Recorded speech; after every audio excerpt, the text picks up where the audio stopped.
ലോകോത്തര താരങ്ങളുടെ വമ്പൻ നിരയുണ്ടായിട്ടും ലോകകപ്പ് ചരിത്രത്തിൽ ഇത്രയും നിർഭാഗ്യമുള്ള മറ്റൊരു ടീമില്ല. 2024-ലും പറയാനുള്ളത് ഈ കഥ തന്നെ. 5 തവണ സെമിയിൽ തോറ്റു മടങ്ങിയവർ 6ാം തവണ ഫൈനലിൽ തോൽക്കുന്നു, അതും ഇന്ത്യൻ വീര്യത്തിന് മുന്നിൽ. ഇന്ത്യൻ പേസ് നിരയാണ് ദക്ഷിണാഫ്രിക്കയെ കരീബിയൻ മണ്ണിൽ 2024 ജൂൺ 29-ന് തകർത്തത്. ഇതിനു മുൻപ് വിശ്വ കിരീടത്തിനായുള്ള പോരാട്ടത്തിൽ 5ാം തവണ പ്രോട്ടീസ് സെമി ഫൈനലിൽ തോറ്റു പുറത്തായി. ഇത്തവണ സെമിയിൽ അഫ്ഗാനിസ്ഥാനെ തോൽപ്പിക്കാൻ പ്രോട്ടീസിനായി. ഇതോടെ കപ്പുയർത്തുന്നതിൽ ഒരു പിടി അടുത്തു. എന്നാൽ ഇന്ത്യൻ കരുത്ത് അവർക്ക് മുകളിലായിരുന്നു. കപ്പും കൊണ്ട് മാത്രമേ മടങ്ങുവെന്ന നിശ്ചയദാർഢ്യം രോഹിത് ശർമ്മയുടെ ടീം ഇന്ത്യക്കുണ്ടായിരുന്നു.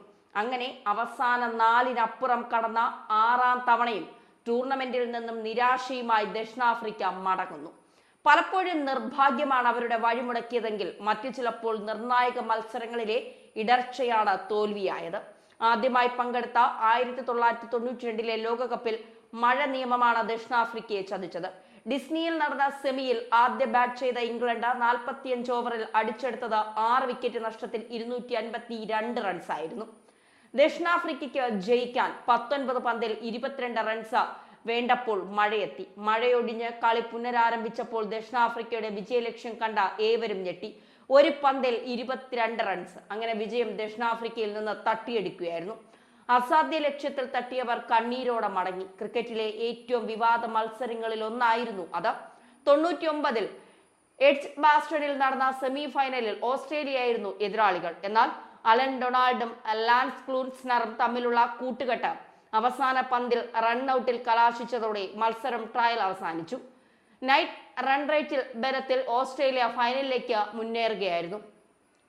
ലോകകപ്പ് കണ്ട ഏറ്റവും ആവേശകരമായ മത്സരങ്ങളിൽ ഒന്നായിരുന്നു അത്. അവസാന ഓവറിൽ അന്ന് 9 റണ്ണായിരുന്നു വേണ്ടിയിരുന്നത്.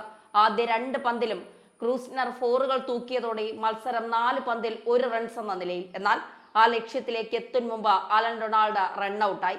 മത്സരം ടൈ കെട്ടി. സൂപ്പർ 6-ൽ ദക്ഷിണാഫ്രിക്കയെ കീഴടക്കിയതിന്റെ ബലത്തിൽ ഓസ്ട്രേലിയ ഫൈനലിലേക്ക്. പ്രോട്ടീസിന്റെ 2ാം നിർഭാഗ്യം. 2007-ലെ സെമിയിലും ഓസ്ട്രേലിയ ആയിരുന്നു എതിരാളികൾ. എന്നാൽ ആദ്യം ബാറ്റ് ചെയ്ത ദക്ഷിണാഫ്രിക്ക വെറും 149 റൺസിന് പുറത്തായി. ഓസ്ട്രേലിയ 31.3 ഓവറിൽ 3 വിക്കറ്റ് നഷ്ടത്തിൽ അനായാസ ജയം നേടി. 4 വിക്കറ്റ് എടുത്ത ഷോൺ ഡേറ്റും 3 വിക്കറ്റ് എടുത്ത ഗ്ലെൻ മഗ്രാത്തുമായിരുന്നു ദക്ഷിണാഫ്രിക്കൻ പ്രതീക്ഷകളെ എറിഞ്ഞിട്ടത്. 2015 ന്യൂസിലൻഡിലാണ് ഫൈനലിലേക്കുള്ള വഴിമുടക്കിയത്. അന്ന് മഴ വില്ലനായി. ഓവറുകൾ ചുരുക്കിയതും ഫീൽഡിംഗിലെ പിഴവുകളും അവരുടെ വഴിയടച്ചു. ഒക്ലൻഡ്സിൽ നടന്ന മത്സരം മഴ കാരണം ഓവറുകൾ ചുരുക്കിയതും ഫീൽഡിംഗ് പിഴവുകളുമാണ് ഇത്തവണ തിരിച്ചടിയായത്. ആദ്യം ബാറ്റ് ചെയ്ത ദക്ഷിണാഫ്രിക്ക 43 ഓവറിൽ 5-ന് 281 റൺസ് എടുത്തപ്പോൾ ന്യൂസിലൻഡിന്റെ ലക്ഷ്യം 43 ഓവറിൽ 298 റൺസായി നിർണയിച്ചു. എന്നാൽ ഡെയിൽ സ്റ്റെയിൽ എറിഞ്ഞ അവസാന ഓവറിലെ 5ാം പന്ത് 6 അടിച്ച് ഗ്രാം എലിയായിട്ടാണ് കിവികൾക്ക് 4 വിക്കറ്റിന് വിജയം സമ്മാനിച്ച് ഫൈനലിലേക്ക് വഴി തുറന്നത്. 2023 ഏകദിന ലോകകപ്പിൽ ഗ്രൂപ്പ് ഘട്ടത്തിൽ 9-ൽ 7 മത്സരങ്ങളും ജയിച്ച 2ാം സ്ഥാനക്കാരായാണ് ദക്ഷിണാഫ്രിക്ക സെമി ഫൈനലിൽ ഇടം നേടിയത്. കൊൽക്കത്ത ഈഡൻ ഗാർഡൻസിൽ നടന്ന സെമിയിൽ ടോസ് നേടിയ അവർ ബാറ്റിംഗ് തിരഞ്ഞെടുത്തു. എന്നാൽ 24 റൺസ് എടുക്കുമ്പോഴേക്കും അവരുടെ 4 മുൻനിര വിക്കറ്റുകൾ ഓസീസ് എറിഞ്ഞു വീഴ്ത്തി. ഡേവിഡ് മില്ലറുടെ ഒറ്റയാൾ പോരാട്ടത്തിന് മുരവിൽ ഓസ്ട്രേലിയക്ക് മുൻപിൽ 213 റൺസ് വിജയലക്ഷ്യം വെച്ചപ്പോൾ ഓസീസ് 47.2 ഓവറിൽ 7 വിക്കറ്റ് നഷ്ടത്തിൽ അടിച്ചെടുക്കുകയായിരുന്നു. അതോടെ 5ാം തവണയും ദക്ഷിണാഫ്രിക്കയുടെ ഫൈനൽ സ്വപ്നം ഇരുളടഞ്ഞു. എന്നാൽ 2024-ലെ T20-യിൽ കഥ മാറി. സെമിയിൽ ഏഷ്യയിലെ കറുത്ത കുതിരകളായിരുന്ന അഫ്ഗാനിസ്ഥാൻ എതിരാളികൾ. അഫ്ഗാനിസ്ഥാനെ തകർത്ത ഫൈനലിലെത്തിയ ദക്ഷിണാഫ്രിക്കയ്ക്ക് മുന്നിലെ തടസ്സം ഇന്ത്യയായിരുന്നു. ആവേശം നിറഞ്ഞ കലാശ പോരാട്ടത്തിൽ ദക്ഷിണാഫ്രിക്ക തോൽക്കുകയാണ്. പക്ഷേ വർത്തമാനകാല ക്രിക്കറ്റിലെ ഏറ്റവും മികച്ച ടീമിനോടാണ് തോൽവി എന്നത് മാത്രമാകും ദക്ഷിണാഫ്രിക്കയ്ക്ക് ആശ്വാസം.